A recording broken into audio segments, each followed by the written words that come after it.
Assalamualaikum warahmatullahi wabarakatuh. Selamat pagi teman-teman semua.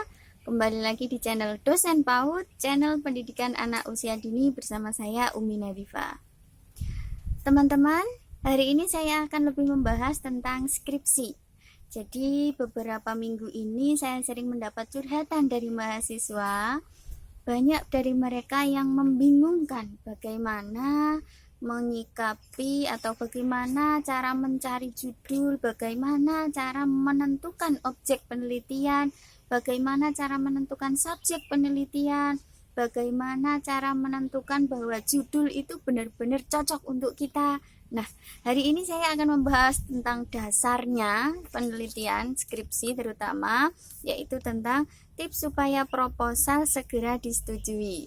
Nah, jadi ini para galauers, bagi yang sedang galau mengerjakan tugas proposal skripsi atau bagi yang masih berada pada tahap perkenalan dengan proposal skripsi, mari kita belajar bersama tentang bagaimana membuat proposal skripsi agar segera disetujui oleh pembimbing atau bagian akademik yang bertugas menyeleksi judul kita. Nah, tips yang pertama yaitu dengan cara jangan lupa mencari tahu apakah judul kita itu sudah pernah diteliti atau belum. Jadi, ini adalah tugas pertama yang harus kita lakukan ketika kita ingin mengerjakan skripsi. Kenapa? Karena ketika kita mengerjakan skripsi, kita tidak bisa melakukan pengulangan penelitian terdahulu. Ini wajib, terutama ketika penelitian itu berada di kampus kita. Terus ada pertanyaan lagi, apakah ketika penelitian itu sudah pernah dilakukan akan tetapi di kampus lain, tidak di kampus kita, apakah boleh kita lakukan? Nah, ini tergantung pemilihnya juga teman-teman. Jadi kayak semacam judul skripsi itu selera. Ketika kita menemukan dosen yang seleranya makan penyetan sambal, tapi kita kasihnya geprek, akan berbeda cara menyikapinya, akan berbeda cara menikmatinya, akan berbeda cara mereka merespon kita karena kita menyajikan penyet tadi yang berbeda dengan bahwa beliau itu lebih selera dengan geprek. Maka dari itu kita harus menyesuaikan dosen juga. Jadi bagaimana kalau kita tahu dosen itu sukanya makan geprek, maka kita kasih geprek.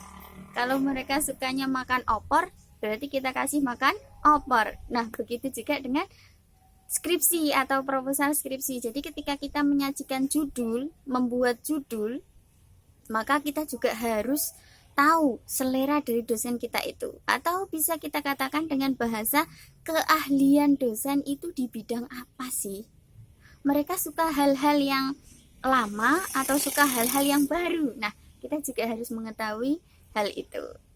Jadi kita harus mencari tahu apakah judul yang akan kita ambil ini sudah pernah diteliti atau belum oleh peneliti sebelumnya, oleh kakak angkatan kita sebelumnya di jurusan kita. Jadi tujuannya agar tidak tumpang tindih antara satu judul dengan judul lainnya, dan tentunya secara birokrasi ketika judul kita sudah ada sebelumnya maka otomatis kita di blacklist dan tidak diterima judulnya. Itu yang pertama. Kemudian yang kedua strategi agar kita bisa segera disetujui proposalnya yaitu adalah dengan mencari berita terupdate. Jadi kita mencari tahu sesuatu yang terbaru, yang menarik, yang ada di dunia kita. Maksudnya dunia kita bagaimana? Contoh, kalau saya di bagian pendidikan atau pendidikan PAUD atau di pendidikan anak usia dini, hari ini yang terbaru tentang berita PAUD adalah bahwa anak PAUD itu kalau diajak belajar online, mereka lebih kurang antusias. Jadi kayak dengan metode Zoom atau dengan metode Meet gitu ya, Google Meet, itu ternyata anak-anak tidak fokus dengan HP-nya, tapi malah mainan sendiri di rumah. Nah, ini banyak keluhan-keluhan lah. Itu adalah sesuatu contoh yang terupdate untuk jurusan PAUD, bahwasanya ketika kita mengambil judul dengan tema terbaru, dengan topik yang menarik, dengan topik yang sedang hangat-hangatnya sekarang, maka ini akan memudahkan kita untuk mencapai level disetujui dengan segera. Jadi yang kita kerjakan akan lebih menyenangkan. Tapi tentunya teman-teman harus tetap ingat bahwa apa yang akan kita ambil itu judulnya sesuai dengan kemampuan kita, sesuai dengan keinginan kita. Contoh, kalau seandainya tadi adalah tentang menyikapi metode pembelajaran anak PAUD yang di situ dengan Google Meet atau jarak jauh gitu ya, dengan sekolah online gitu. Nah, ketika kita sukanya hanya pada bagian media atau kita sukanya hanya pada materi perkuliahan yang membahas tentang bagaimana cara membuat RPP, bagaimana cara membuat silabus, kok kita ambilnya tadi, ini kurang benar.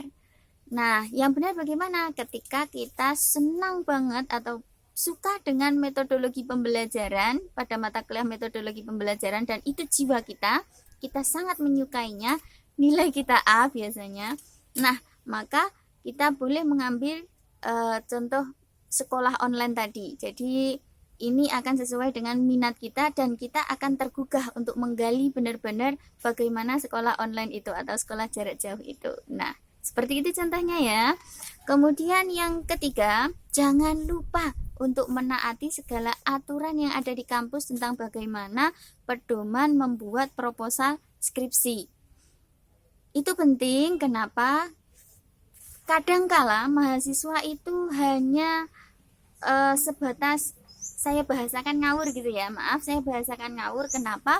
Karena mereka hanya sebatas membuat tanpa mengerti bahwa sistematika pembuatan proposal itu ternyata ada dan di masing-masing kampus itu memiliki ciri khas masing-masing yang berbeda. Jadi belum tentu di kampus A itu sama dengan cara pembuatan proposal di kampus B. Nah, jadi seperti itu.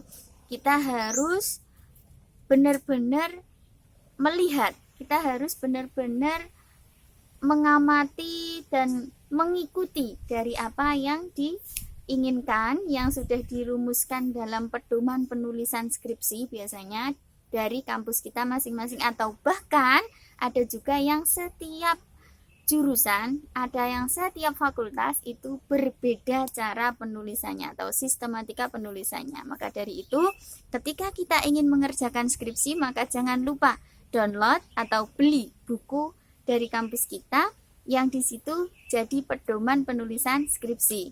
Nanti di dalamnya ada cara membuat atau contoh membuat sistematika proposal yang benar. Maka pasti akan segera disetujui karena sesuai dengan sistematika kampus. Kemudian tips yang terakhir yaitu dengan membuktikan secara persuasif bahwa apa yang ingin kita teliti itu belum ada sebelumnya dan bahwa yang ingin kita teliti itu menarik dan bisa membawa manfaat setelah kita melakukan penelitian.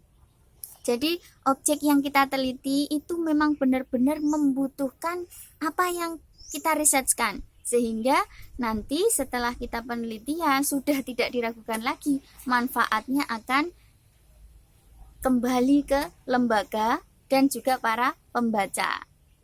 Jadi sesuatu yang tidak dilakukan secara berulang-ulang atau mungkin research longitudinal yang dulu pernah dilakukan dan sekarang bisa dilakukan kembali untuk penelitian lebih lanjut, maka ini akan tentu lebih baik, lebih mudah untuk disetujui, karena ketika kita mampu untuk menjelaskan secara logis apa yang kita inginkan, apa yang kita ingin teliti kepada pembimbing kita, kepada penguji judul kita, maka argumen kita harus kuat bahwa yang saya teliti ini memang benar-benar dibutuhkan dan yang saya teliti ini adalah sesuatu yang tidak mudah untuk hanya difikirkan saja, tapi butuh dirisetkan. Begitu ya teman-teman. Jadi ada 4 tips tadi. Yang pertama apa? Bahwa seandainya kita ingin agar proposal skripsi kita segera disetujui, maka yang pertama bisa jangan lupa untuk mencari tahu bahwa penelitian atau judul kita, tema kita, judul skripsi kita belum pernah dilakukan sebelumnya, yang pertama. Kemudian yang kedua, bahwa cari tema yang terupdate, yang terkini, yang sesuai dengan hot news, yang relevan sekarang, sehingga kita mudah untuk disetujui oleh pembimbing. Atau cari tema yang bahkan pembimbing itu tidak tahu sebelumnya, dan mereka akan berterima kasih kepada kita bahwa sudah memberitahu ilmu yang baru untuk belajar bersama melalui penelitian kita. Kemudian yang ketiga, jangan lupa untuk menulis proposal skripsi sesuai dengan pedoman kampus masing-masing. Kemudian yang keempat, pertahankan argumen jenengan semua, pertahankan argumen Anda bahwa yang Anda teliti adalah sesuatu yang benar-benar dibutuhkan oleh keilmuan. Jadi itu 4 tips teman-teman agar proposal skripsi kita segera disetujui. Terima kasih, semoga bermanfaat. Tetap semangat, jangan lupa selalu baca basmalah ketika ingin melakukan step by step perkuliahan kita. Terima kasih, semoga sukses. Sampai jumpa di channel Dosen PAUD berikutnya.